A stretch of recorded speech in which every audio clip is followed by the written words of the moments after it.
你老婆会不会把你的账号里的这个钱给花了？是不是？对。你玩游戏玩的怎么样？我玩游戏玩的很菜，很菜，但是我想玩，又菜又爱玩。对，总结的非常好。怎么打兵哥？这不是我说的，打掉。领航一刻钟，信息成长控。大家好，我是用户领航团团长 Steven。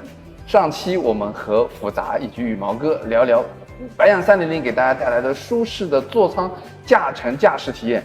那么今天了解什么？我们后面是一台蔚来的 EP9。今天我们在蔚来的安亭的办公室来和大家去聊一聊，这是什么？游戏手柄，聊聊游戏有关的一个问题。今天我旁边请到了好几位朋友，来，朋友们介绍一下自己吧。大家好，我是领航团的成员，APP 名字叫5月的电车生活，欢迎大家关注5月电车生活，以及在其他平台上也可以关注你，对吧？别的平台我叫电车吴建豪。哇，这个名字有点帅啊，电车吴建豪。好的，欢迎电车吴建豪，欢迎5月健身。Hello， 大家好，我是体验经理陶雪妍，目前负责系统 OS 相关的体验。欢迎小陶。大家好，我是体验经理海啸，我主要负责游戏的体验，有什么游戏的问题都可以问我。哇，那我觉得我们社区当中会有非常多的男车主需要关心你、关注你，就是看看游戏接下来怎么去玩。今天我知道我们吴建豪啊，我们5月先生也准备了一些很多的问题来跟大家去交流一下。那先讲讲白羊300当中你最喜欢哪个功能会给你体验最明显的？那我觉得300里面，体验最好的应该是五麦 K 歌。我最喜欢了。是因为你喜欢唱歌，还是你家里孩子喜欢唱歌？因为我孩子喜欢唱歌。唱得很好听啊。一般般，世界第3。它的各种音效喜欢用 KTV 的模式，还是混响模式，还喜欢用小黄人之类的？用混响模式吧。混响模式。对，还有就是最主要就是方便。以前的话，必须要用那个话筒。手持麦克风。那现在现在是五麦 K 歌的话，随时随地都可以欢唱嘛，对吧？小朋友他看到一首喜欢的歌，立马开始唱起来，唱起来啊！还喜欢什么？现在还比较喜欢旅行回忆啊。我毕竟是博主嘛，对吧？对，这个东西对我们博主以及很多车主来说非常的有用啊，是吧？对啊。但我知道旅行回忆你也准备了一些问题，要不我们今天就开始吧？可以，来吧。那我就开始吧。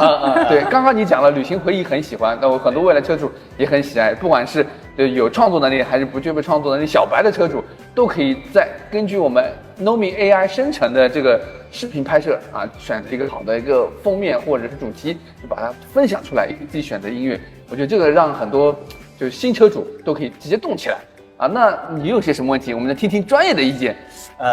不能说专业啊，那我就以一个用户的角度来说一下。来了。首先呢，就是说咱们这个5路4K 高清摄像头，对吧？对。现在的话，就是旅行回忆一般都是它自动生成的一些画面。对。那它自己选择的一些画面，那可能就是说它选择的画面不是说我自己特别想要的，对吧？那我们这个后期能不能就是说可以让我们自己有一些选择的余地？现在它应该是支持未来元素，还有这种蓝天白云或者城市风光，以及就是还有一个就是自然风光这大概是这几种方式。那之后能不能让用户自己选择？其实我们也在规划下一代的旅行回忆的产品了，可以大家期待一下。那在新的版本中，我们可能会加入更多新的迭代，包括像对于专业的视频创作者来说，他可能希望选择不同的视角、不同的内容，甚至一些有趣的信息点加入到自己的视频素材当中。那这些我们会在后续陆续的支持。可以跟他透露看看，是不是说，那我之后跟 Nomi 讲说让他帮我拍，他就能帮我拍，还是应该怎么样实现？可能会有更好用，或者说更极致易用的体验和触发方式。现在还不能讲吗？对。哇，现在是怕有伤超去了吗？现在具体方案还没有定下来。OK，那是不是我们屏幕前或者听众的朋友，如果有好的一些想法，也可以跟 Nomi 讲，我们知道可以有些收集意见，可以用在我们后续的产品迭代上面。当然没问题，期待大家的反馈。好，就是说现在它是不是就是用一些模板来把这个套进去，对吧？对。那后期就是说可以更多的模板，当然，或者是加点特效，对吧？能不能实现一下？当然没问题，而且我们会尝试做更多的配乐库、素材库给到大家选择。当然，可能在车机上的编辑不是特别的方便，我们会把这些选择以更方便的方式提供给大家。目前还是一个初级的版本，我们先把这个功能发给大家，让大家可以先不要浪费掉我们这个4K 这上面的行车记录仪的内容，先玩起来，角度可以多一点，是的，是的，还可以有一个额外的小剧透，因为刚刚也提到了最喜欢的功能是无麦 K 歌，其实在后续的版本我们也在考虑和无麦 K 歌做一个有趣的联动，你可以在路途中录制自己的旅行 MV， 可以一边唱歌一边拍风景，配字幕，配字幕，这个需要。就唱歌好，风景好，一起结合在一起。是的，是的。对对对，这个可以畅想一下。这个应该还是蛮 OK 的啊，蛮 OK 的。对对对对对对，很有个人特色，很有个人特色。希望大家到时候看到你们的 MV。就刚刚讲的就是这个随车旅行回忆的这个功能。其实，在这个旅行的过程当中，其实我们最近还 New Link 也上了一个新的更新，就是 New Link 这个微信视频通话的这个功能，在车里面你在。拿 Neo Phone 在视频通话过程当中，可以把那个行车记录仪的画面共享给到家里人啊。就有时候你去外面旅游，家里老人说，哎，你们今天去哪里玩了？我可能在开车过程当中，你手持一个手机跟家里老人视频通话，这个是很危险的一件事情。但这个版本当中，我们更新迭代出来之后，可以调用座舱外面的摄像头。它可以切换吗？对，可以切换。哦，就是说用座舱里面的那个摄像头，视频通话，对，然后点一下切换就可以用外面的那个摄像头。对的，对的，啊，就是全新的 Neo Phone 目前支持功能，但一旦 Neo Phone 预计会在今年的 Q4会有版本的更新，可以去支持一下。目前我们针对8255芯片的这个车辆还在做一些测试，好，然后那不会背刺老车主。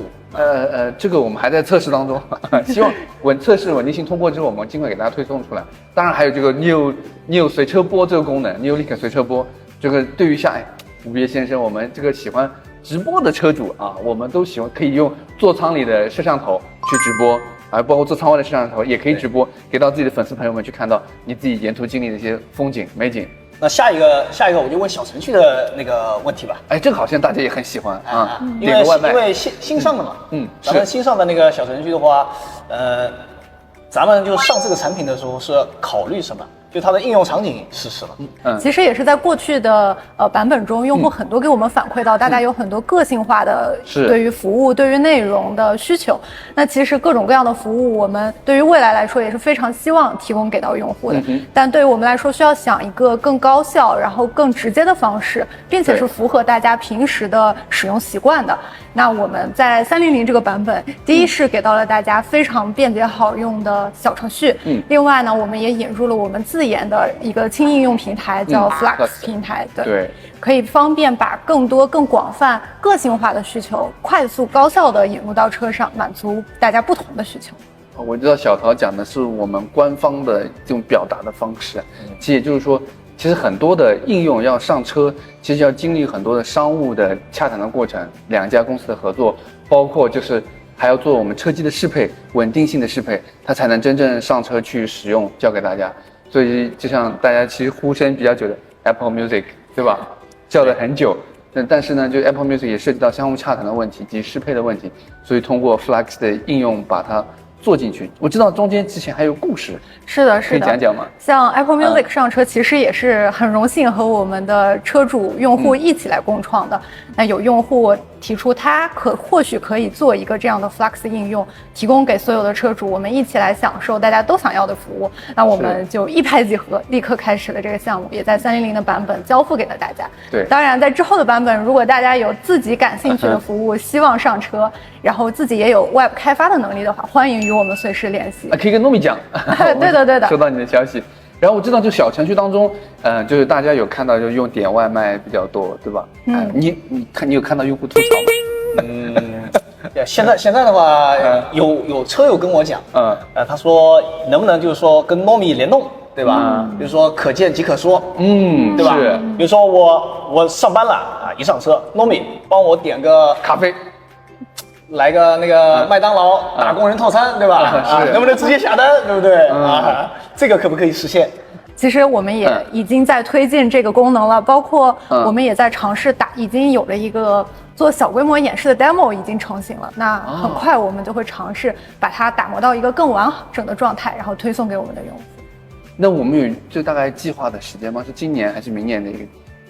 可能要到明年去了。对，那明年还需要等一等。明年我们期待一下，就是在车上 Nomi 给你点个麦当劳套餐，点杯咖啡。但我看有车主在吐槽，就是为什么在这个下单过程当中还需要我们扫码去支付？其实也是出于安全的考虑了，包括大家的财产安全。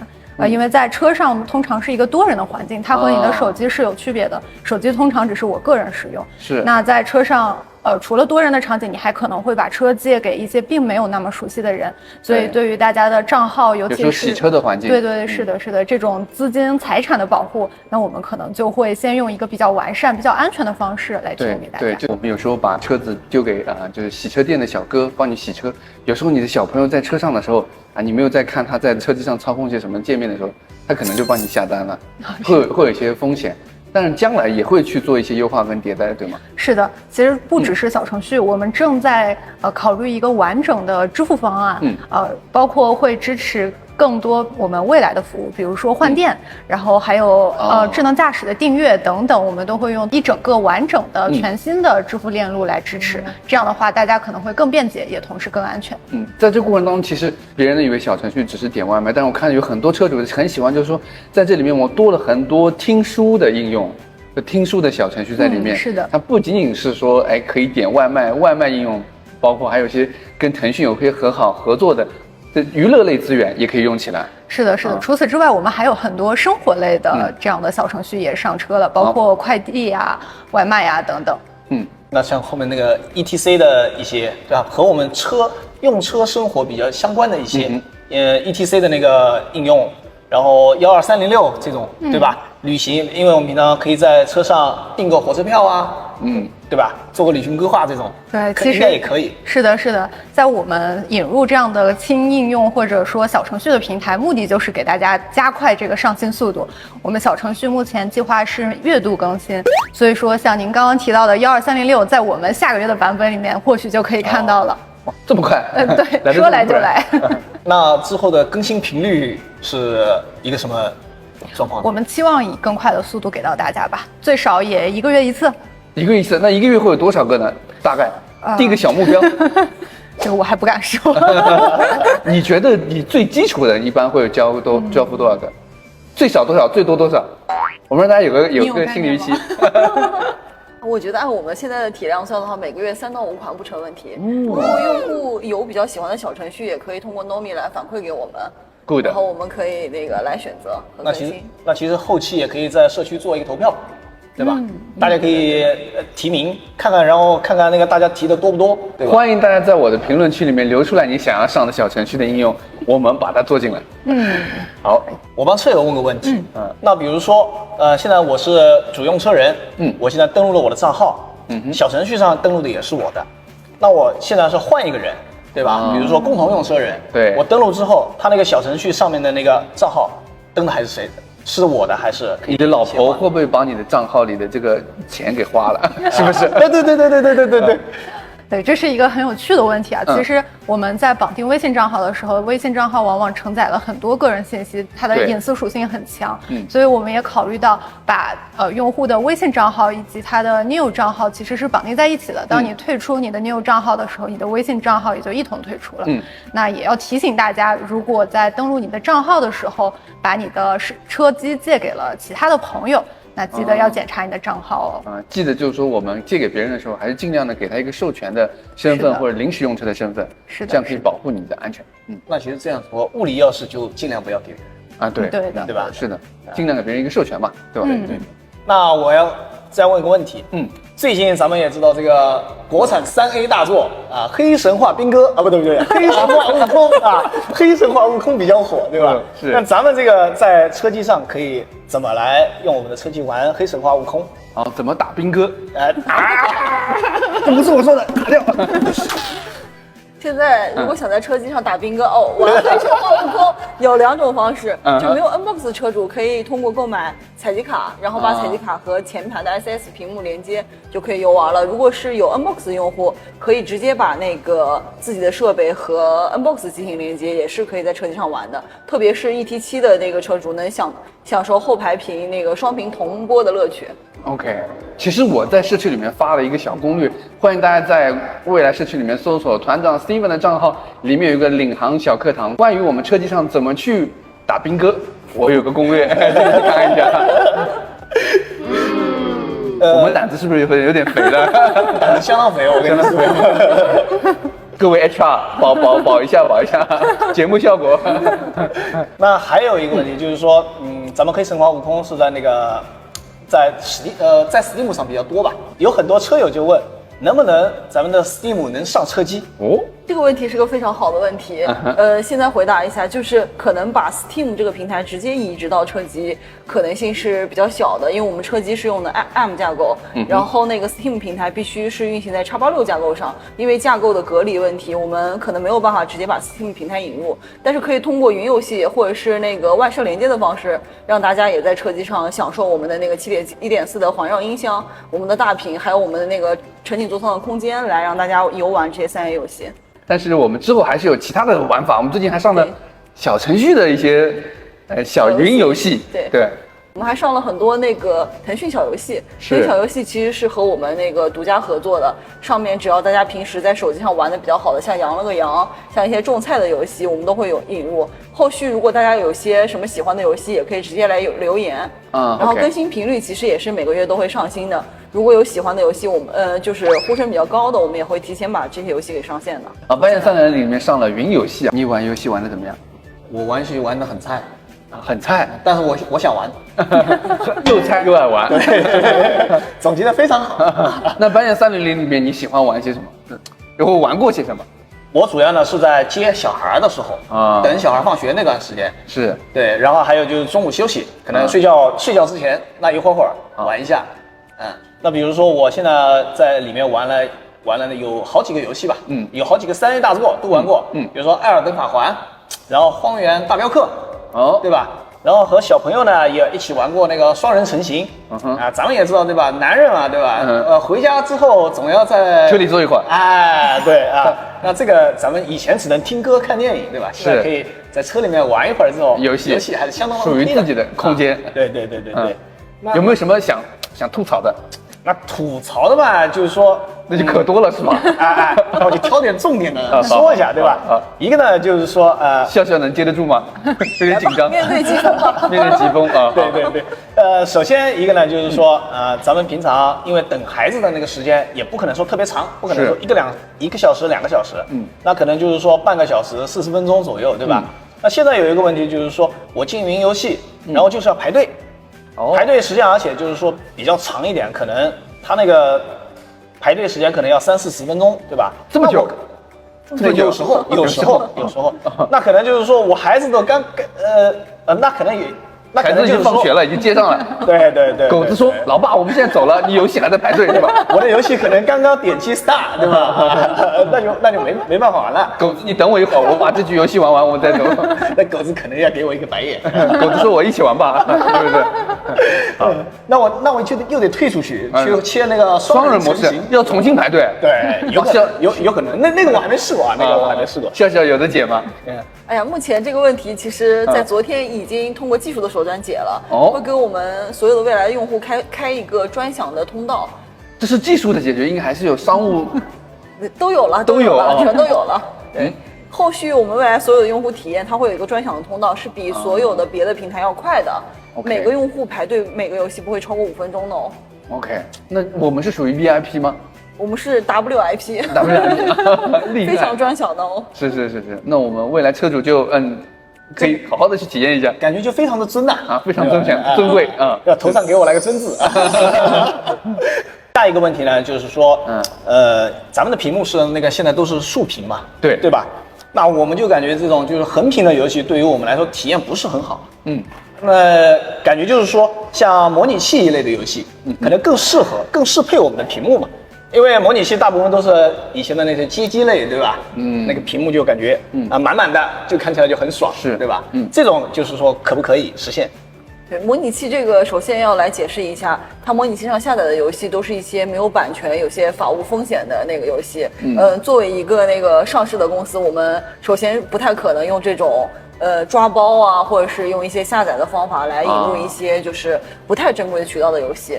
但是呢，这种就是复古的街机类游戏，我们会通过云游戏来引入。比如说，可能在下次你们再打开云游戏的时候，在下一期你们就能看到拳皇这种一些小的复古性的游戏。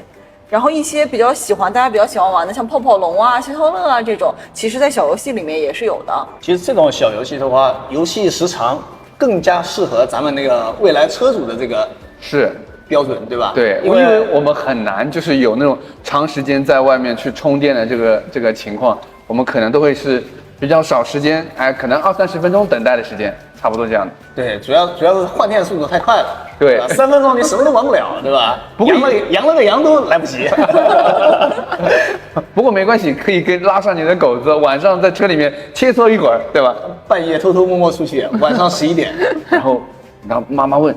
这2个小伙子去哪里了？啊，一个都不见了。那我们必须互相打掩护了，互相打掩护，必须跑步了，钓鱼了，对吧？啊，这个我们还主打家庭和谐啊，注意安全，注意安全，注意人身安全。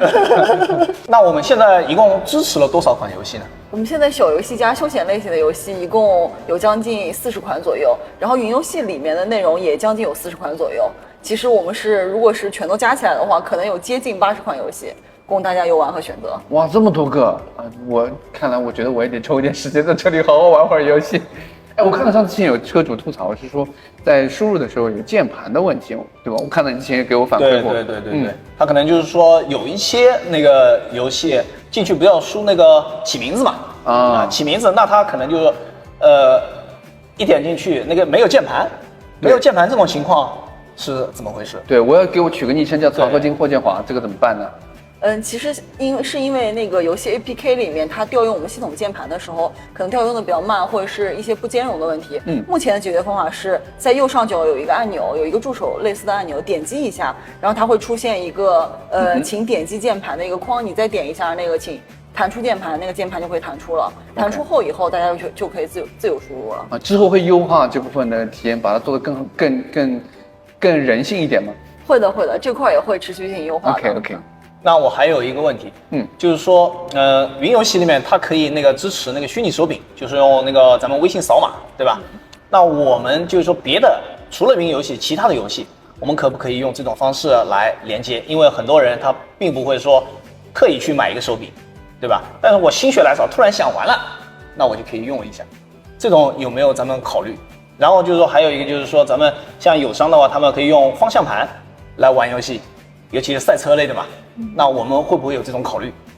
对，虚拟手柄这块，目前云游戏已经支持了。后续的话，我们会把其他游戏也来支持一下，特别是很多用户坐在后排的场景，用虚拟手柄可能连接，也是一个解决方法，也会更加的方便。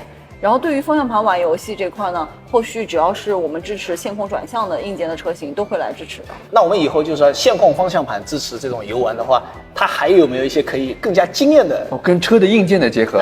对大家可以畅想一下，后续我们车型里面有天行底盘，有更好的那个天空声道，包括有更好的那个光铺式氛围灯这种效果结合起来，大家一起来玩的这个游戏场景，更加沉浸式的游戏。对，那我是不是现在刚刚讲的游戏，我是想说，那之后如果有那种4D 的电影，我们在车里感受的时候，是不是它也能去结合一下车辆的硬件，给我们一些带来4D 的感受？当然是可以的哦，甚至外面效果有可能还会比外面的4D 影厅更惊艳的。这么厉害的，我已经忍不住要去买一台下一款车了。在节目的最后，我来想问一问我们媒体娱乐团队的同学，我们后面我们座舱里的媒体娱乐会是往怎样的迭代的方向去发展？接下来会有怎样的迭代内容？可以给大家再总结总结吗？我们后续在内容丰富度上面也会持续提升，大家喜欢的小游戏、小程序，还有一些高品质的音乐内容也会持续的上车。然后在玩法方面的话，就像刚才讲的一些大家畅想的玩法，也可以敬请期待一下哦。好，感谢吴越先生，我们电车吴建豪做客我们领航一刻钟，也感谢我们小陶和笑笑来支持我们领航一刻钟的节目。本期节目就到这里，欢迎大家在节目之后多去车里面体验我们游戏以及小程序以及云游戏带来的各种好玩的玩法。好，本期节目就到这里，感谢大家收听和收看领航一刻钟，信息全掌控。我们下期节目再见，拜拜。